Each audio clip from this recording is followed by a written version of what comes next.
Hey, Bartholomew Scott. The Minnesota Vikings, with J.J. McCarthy as their starter, are what? I think they're still Super Bowl contenders because they have a lot of salary cap to build around a young quarterback like J.J. McCarthy. We've seen this system be successful with Kirk Cousins, the revitalization of Sam Darnold, and I think J.J. McCarthy is a guy they can win with. They can stack the deck. Cheap quarterbacks, big challenge.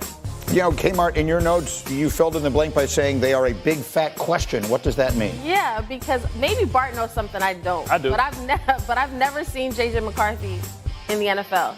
If you're going to bring up the point about Cam Ward, we know what Cam Ward is in college. We don't know what he is. Like the same thing with J.J. McCarthy. We've never seen him. So, yes, you can plug and play. I believe in the Vikings system of coaches. I believe in that defense and the weapons that they have. But to say, oh, they are clearly a Super Bowl contender, I've never seen this QB under center in the NFL. Yeah, look, I think they are. I think they're a playoff team, without a doubt. I think I've seen enough of J.J. McCarthy, both in college and then in the brief stint that he had in the preseason there against the Raiders, although that was, I believe, week 1 and he got hurt.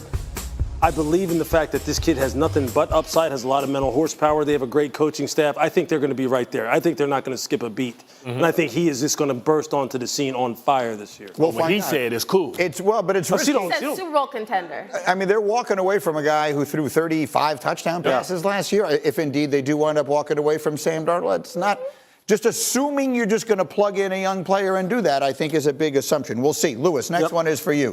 Fill in the blank. Shedeur Sanders being drafted ahead of Cam Ward, which could happen, would be what? Shocking to me. It would be shocking. And look, I love Shedeur. Love his father, love everything that they accomplished at both Jackson and in Colorado. But I will tell you this. Look, I just think Cam Ward is uniquely qualified to be a franchise quarterback, both in terms of his mental makeup, his story, what he has been through, the resilience that he has shown. And then let's just get to the football. Than any quarterback in this draft, and who did it at a consistently high level as measured by every metric, whether it be in the pocket, outside the pocket, against pressure, clean pocket. He aced them all this year. This is his time. He'll be the first. You were just at the Combine talking to people. Is it your expectation he will still be on the board at 7? I am of the belief he will get drafted earlier than that. I thought so too, but we always see from the time the Combine comes to the time April hits that guys move up and down. Shedeur is interesting to me because I think now we're seeing a lot of the commentary about his personality.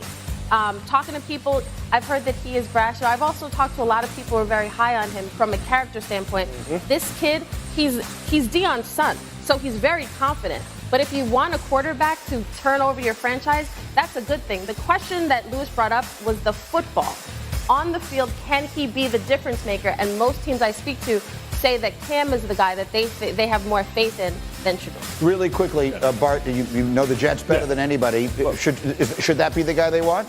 I mean, it's not the guy that they want, I think. I think they would take Mason Graham or they would take Cam Ward. But I think if he falls to them at that value at 7th, I think they can't pass him up. I've known Shedeur since he was running around the locker room with Deion when I was in Baltimore. You know, the question about Shedeur isn't the talent, the poise, the professionalism. It's his size. It's his ability to push the ball down the field, the arm strength. We know that everything above the shoulders is elite, but he's not the greatest athlete, kind of like Geno Smith. All right, we'll see. I got one more I want to get to here because this one gets interesting. Bart, give me a fill in the blank here. Saquon Barkley, you probably saw, folks, he got the huge contract extension yesterday. Saquon Barkley's 2025 season will be what? I mean, I think it'll be good. I don't know if he'll ever top the season that he had this year. Right. I mean, it was a magical system, formula, everything was right. But I think Saquon Barkley is a guy that I'm so happy for. I think everybody's happy for that. Good guys can't finish first in this league. Yeah. He got everything that he deserved, but I just don't know if you can ever. We always have that one season that's the magical one. I think last year was the magical one for Saquon. Okay, well, so I want Louis Riddick to explain his tweet because when the news of this contract came out yesterday, Louis Riddick, I'm following you as always, of course, on Twitter X, and you tweeted, organizations fail players as much as or more than players fail organizations. C1 Saquon Barkley before he joined Philly and now after. Explain that tweet. Look, we talk all the time about how organizations fail quarterbacks in particular. It's not just about quarterbacks. It's about every position. And look, Saquon, when Dave Gettleman drafted him, when Brad Holmes drafted Jahmyr Gibbs, many people thought, look, you just don't draft running backs that high. You'll never get your return on investment. If you surround certain players, especially certain transcendent players like this, who play a very dependent position like running back, with the kind of offensive line that is needed, the kind of consistency in the coaching staff that is needed, this kind of consistency at quarterback, weapons on the perimeter. This guy will give you the return on investment that you need. The Giants simply didn't do that. They simply failed the player. Now, yeah, he got hurt while he was there. And people say, well, since he got hurt while he was there, who's to say he wasn't going to get hurt when he got to Philadelphia? Well, it seems like the Philadelphia manager wasn't concerned about his injury history, now were they? They just knew that they had the pieces in place to go ahead and support a guy like this who now is looking like one of the great running back prospects to ever lace him up in the NFL. Right. So what I'm saying is this. Dave Gettleman wasn't wrong in drafting the player. Right. It was what he did around him that they got wrong over and over and over and over again. Saquon, so look, for me, I guess what I'm saying is this. Before you're so quick to always label players a bust, or this guy can't hack it, or this guy can't, isn't mentally tough enough, or maybe this guy didn't have the speed that was necessary, this guy's not smart enough. Pause.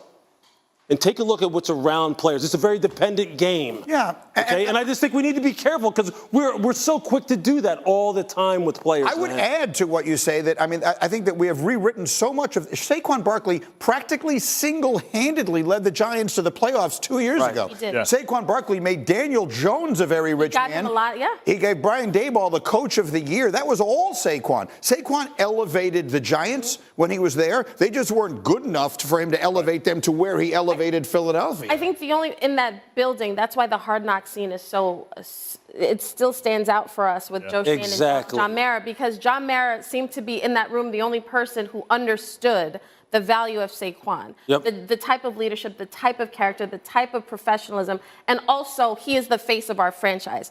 You can debate whether running backs should be paid a lot of money, but when you have somebody who is special, who is uniquely talented, you have to have conviction and build around them, to your point, Lewis. And the Giants repeatedly failed to do that. I mean, Mike Singletary told me a long time when he was coaching me that greatness comes in every shape and size. And when you identify that special player, no matter what the position is, you build around him. And Saquon, with the character and everything that he did, it's the type of player that you build around. The only reason why I reposted that clip was the way in which John Mara was basically almost begging the general manager, don't do this. I know how John Mara feels about that guy. I know how he feels about Saquon Barkley. And for them to just have that kind of smug attitude about it, almost just because he wasn't their player. That's right. It's a running back. It's not my guy. It doesn't really matter. And if you play in this league long enough, the teams that have the greatest appreciation for great players is their opponents. And the fact that Philadelphia could project what he would do if they got in their building, because they had to prepare for him. So they knew what time it is. Michael Parsons knew what time it was and what they had to do to contain him.